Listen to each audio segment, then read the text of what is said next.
Dear students, welcome to our channel. Today we will study worksheet number 76, Science Class 9. हम बीमार क्यों पड़ते, ये हमारा लेसन है और टॉपिक है रोग फैलने के साधन। जिज्ञासा दीदी, हमने रोगों के बारे में जाना, लेकिन संक्रामक रोग कैसे फैलते हैं? हम जानते हैं रोग संक्रामक और असंक्रामक दो प्रकार के होते हैं। बहुत से सूक्ष्मजीव जो संक्रामक रोगों के कारक हैं, वह एक रोगी से स्वस्थ व्यक्ति तक विभिन्न तरीकों से फैलते हैं। यह रोग कारक सूक्ष्मजीव, जिन्हें रोगाणु भी कहते हैं, विभिन्न साधनों जैसे संक्रमित वायु, भोजन, जल द्वारा एक स्वस्थ व्यक्ति तक पहुंचते हैं। इनके संचरण का तरीका इनके फैलने की गति और क्षेत्र भी निर्धारित करता है। संक्रामक या संचारी रोगों के फैलने के साधन।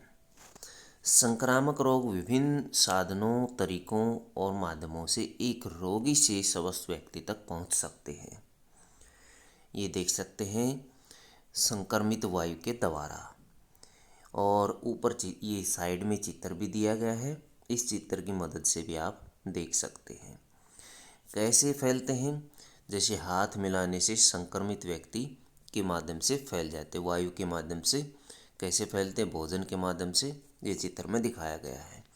छींकने, खांसने के कारण रोग कारक सूक्ष्म जीव वायु में फैलकर स्वस्थ व्यक्ति के शरीर में चले जाते हैं, जैसे निमोनिया, सर्दी, जुकाम, अक्षय रोग।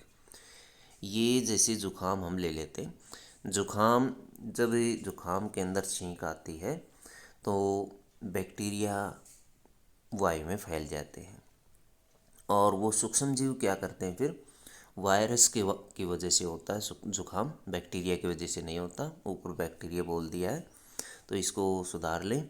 जुकाम वायरस अथवा विषाणु की वजह से होता है, तो वो विषाणु क्या करते हैं, वायु में फैल जाते हैं, और वायु में फैल करके एक व्यक्ति से दूसरे व्यक्ति के माध्यम एक माध्यम पकड़ लेते वायु, और उसके माध्यम से वो दूसरे व्यक्ति में चले जाते हैं।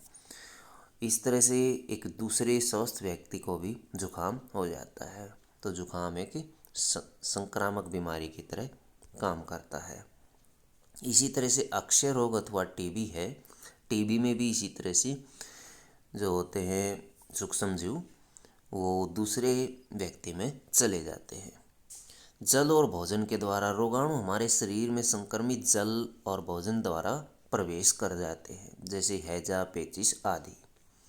संक्रमित डॉक्टरी उपकरणों के द्वारा, जैसे इस्तेमाल की गई सुई, दस्ताने, थर्मामीटर आदि, इनके माध्यम से भी सूक्ष्मजीव दूसरे व्यक्तियों में फैल जाते हैं। रोग वाहकों के द्वारा कुछ जीव जैसे कुत्ता, बिल्ली, बंदर आदि के द्वारा भी फैलते हैं। जैसे व्यक्ति को जब ये काटते हैं तो उन्हें रोग ग्रसित कर सकते हैं, जैसे रेबीज, मलेरिया और डेंगू।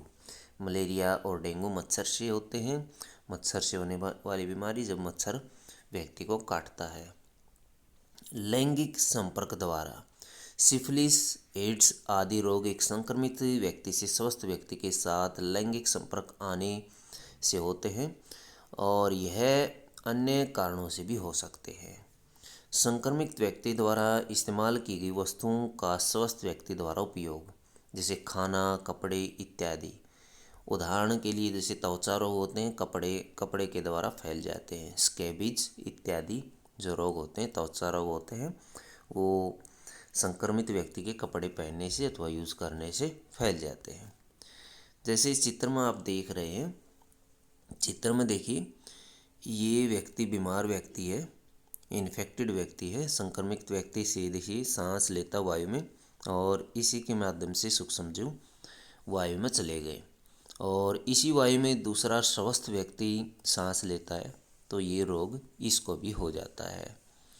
और भोजन के माध्यम से भी फैल सकते हैं, कपड़े के माध्यम से भी। ये कॉन्टैक्ट लिखा हुआ है, तो इनडायरेक्ट कॉन्टैक्ट, तो कॉन्टैक्ट के माध्यम से भी फैलते हैं।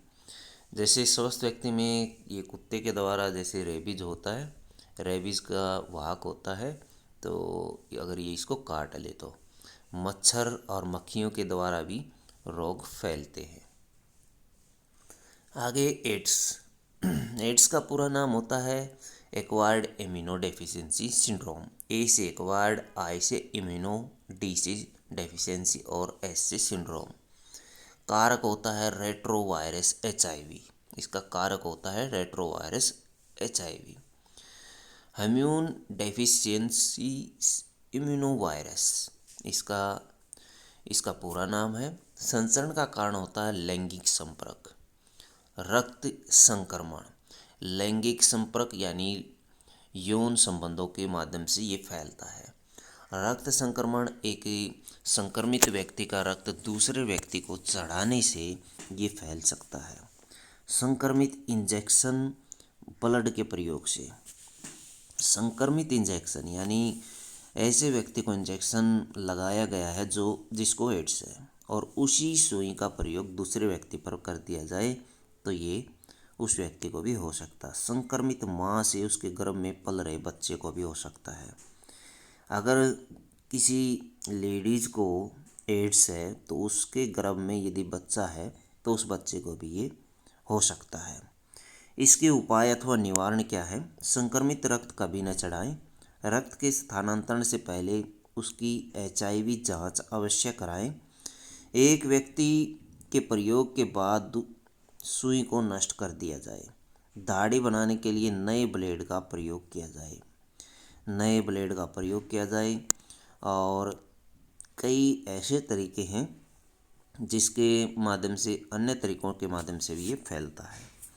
आइए कुछ क्वेश्चन करते हैं इस वर्कशीट से संबंधित। क्वेश्चन नंबर 1, संचारी रोगों के फैलने के विभिन्न साधन क्या है? संचारी अथवा संक्रामक रोग। आप इसकी 6 हेडिंग दी गई हैं, ये हेडिंग लिखेंगे। तो संक्रामक रोग फैलने के 6 तरीके आप लिख सकते हैं। संक्रमित वायु के द्वारा, जल और भोजन द्वारा, संक्रमित सुई के अथवा उपकरणों के माध्यम से, रोग वाहकों द्वारा, लैंगिक संपर्क द्वारा और संक्रमित व्यक्ति द्वारा इस्तेमाल की गई वस्तुओं का स्वस्थ व्यक्तियों द्वारा उपयोग करना। तो ये आप लिख सकते हैं।